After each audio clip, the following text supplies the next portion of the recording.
বিসমিল্লাহির রহমানির রহিম। আসসালামু আলাইকুম। আমি আসিয়া ইটালি থেকে বলছি। নতুন একটা ভিডিও দেখার জন্য সবাইকে ওয়েলকাম করছি। কাছে দূরে দেশে কিংবা দেশের বাইরে যে যেখান থেকে আমার ভিডিওটা দেখছেন, আশা করি আল্লাহর অশেষ মেহেরবানিতে সবাই ভালো আছেন। আলহামদুলিল্লাহ, আমরাও ভালো আছি। সকালবেলায় এখানে ময়লার গাড়ির শব্দে ঘুম ভেঙেছে। নামাজ পড়ে শুয়ে পড়েছি। এখন প্রায় 9টার মতো বেজে গেছে। শুয়ে শুয়ে আওয়াজ পাচ্ছি অনেক জোরে গাড়ির শব্দ।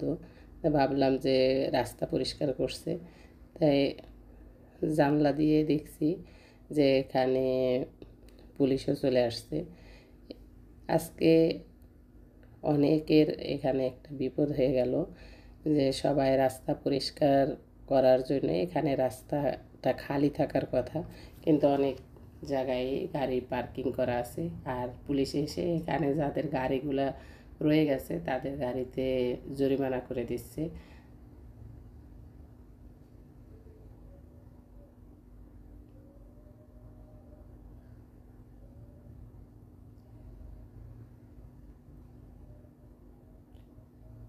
মাসের একটা দিন এখানে আগের থেকে বলে দেয় যে এখানে সকালে গাড়ি আসবে ড্রেন পরিষ্কার করার জন্য। তাই রাস্তা এবং ড্রেন দুইটাই পরিষ্কার করে। এটা করার সময় যদি গাড়ি এই রোডে থাকবে, দুই সাইডেই রাস্তার এপার এবং ওপার দুই পারে যাদের গাড়ি থাকবে এই টাইমে তাদের গাড়িতে জরিমানা হবে। তাই আজকে অনেকগুলা গাড়ি রয়ে গেছে। তাই আমি উঠে দেখি ওর বাবা পাশে নেই। ভাবলাম সে হয়তো কোথাও বাহিরে গেছে। আমি বারিন্দায় গিয়ে দেখলাম আমাদের গাড়ি নেই, আমাদের দুইটা গাড়ি সরিয়ে ফেলেছে। আর বাবা আগেই এটা জানতো, তাই নামাজের টাইমে একটা সরিয়ে রেখে আসছে, আর একটা এখন চাবি নিয়ে গিয়ে অন্য জায়গায় রাখার জন্য চলে গেছে। তা আমি দাঁড়িয়ে দাঁড়িয়ে কতক্ষণ দেখলাম যে এই রোডে আজকে অনেকগুলা গাড়ি রয়ে গেছে। গাড়িগুলো আজকে পুলিশ যেহেতু চলে আসছে তাহলে সবগুলোই জরিমানা করে দেবে। পুলিশ আসার আগে যদি সকালেও সরিয়ে ফেলতো তাহলে আর কিন্তু জরিমানা হতো না। প্রথমে একটা ছবি তুলে তার গাড়ির যে নেম, এই নেমের ছবি তুলে ওদের মোবাইলে নাম সব ডিটেলস চলে আসে। ওই ডিটেলসের উপরে গাড়ির ভিতরে রেখে যায় জরিমানাটা। গাড়িওয়ালা গাড়িতে আসলে দেখবে যে ওদের জরিমানা কয় টাকা হয়েছে।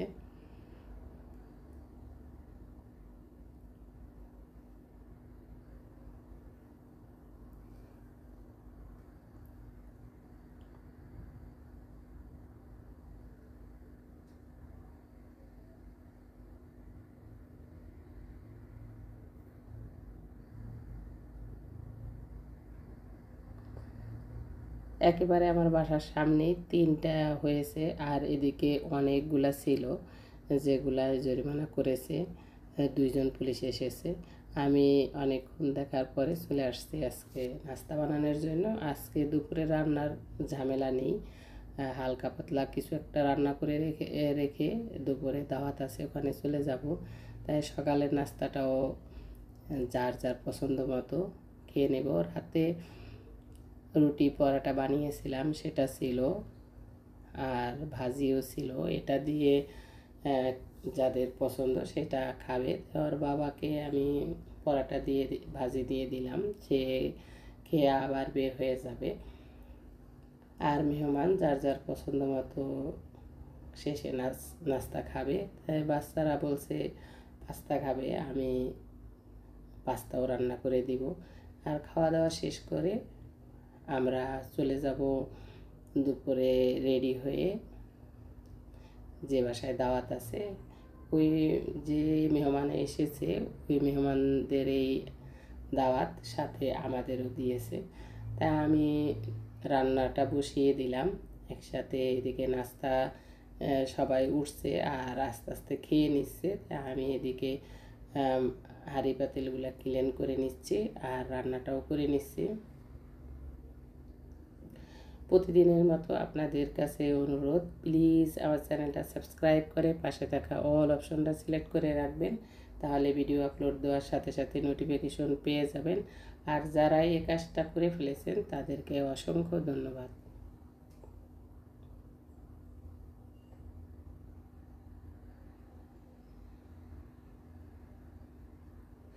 রাতে যত কাজই করে রাখি, সব ক্লিন করে সব কিছু করে রাখি, তবুও ঘুম থেকে উঠে পাকঘরে আসলে দেখা যায় অনেক কাজ রয়ে গেছে। এগুলা শেষ না করে দেখা যায় দুপুরের রান্না বা নাস্তার আয়োজন করা যায় না। যেরকম হাঁড়ি পাতিলগুলো ধুয়ে রেখে দিই, ওইগুলা গুছানো, তারপর রাস্তার আয়োজন করা। আর যদি ভিডিও করি তাহলে তো আরও ক্যামেরা সেট করা, সব কিছু সরিয়ে রাখা, গুছানো, এটিতে আরও অনেক সময় লেগে যায়। এই জন্য মেহমান আসার পরে বেশি আর ভিডিও নিতে পারিনি, কারণ আমরা নিজেরা এবং মেহমানও আছে, এ নিয়ে ভিডিও আর বেশি করা হয়নি, অল্প অল্প একটু শ্যুট নিয়েছি।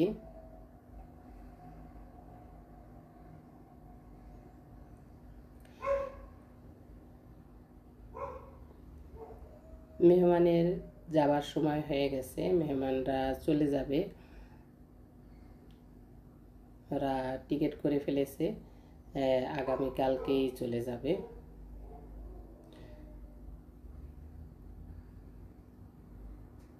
যেখানে দাওয়াত আছে ওখানে দুপুরের এবং রাতের 2 বেলার দাওয়াত আছে। দেখি ওখান থেকে খেয়েও আসতে পারি, তবুও আমি রান্না করে রেখে যাচ্ছি। আর এখন বাচ্চারা একটু পাস্তা খেতে চাচ্ছে, এই জন্য আমি একটু পাস্তাও রান্না করে নিচ্ছি, রাতেও আসলে এটা খেতে পারবে। রসুন পেঁয়াজটাকে আমি ভালোভাবে কুচি করে কেটে নিয়ে এটাকে হালকা করে ভেজে নিয়েছি। আর এই ভাজার মশলার ভিতরে আমি একটা কাঁচামরিচ আর তন্ন দিয়ে দিলাম, এটা টুনা ফিশ। এখানে তন্নটা দিয়েই বেশিরভাগ পাস্তাটা রান্না করা হয়, বাচ্চারা এটাতেই বেশি খুশি হয়। এটা একটু ভেজে আমি এখানে সস দিয়ে দেব, সস লবণ দিয়ে একটু ভালোভাবে কষিয়ে সিদ্ধ করা পাস্তাটা দিয়ে দেব।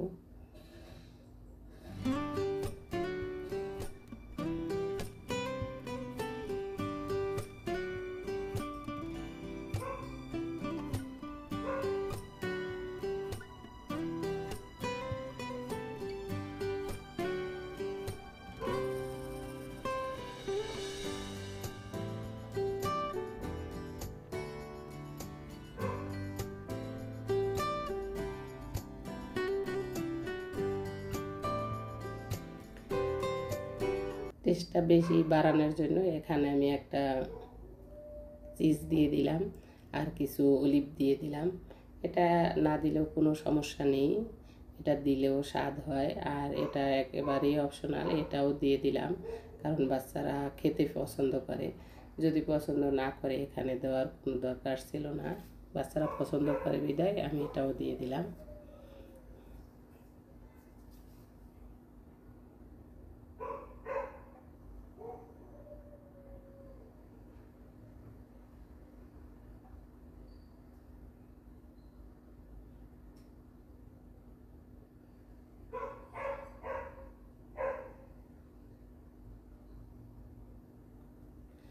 মোটামুটি সবার নাস্তা খাওয়া শেষ, এখন 2 জন বাকি আছে, ওরা খেয়ে নেবে। ওরা খাওয়ার পরে আমরা রেডি হয়ে বের হয়ে যাব।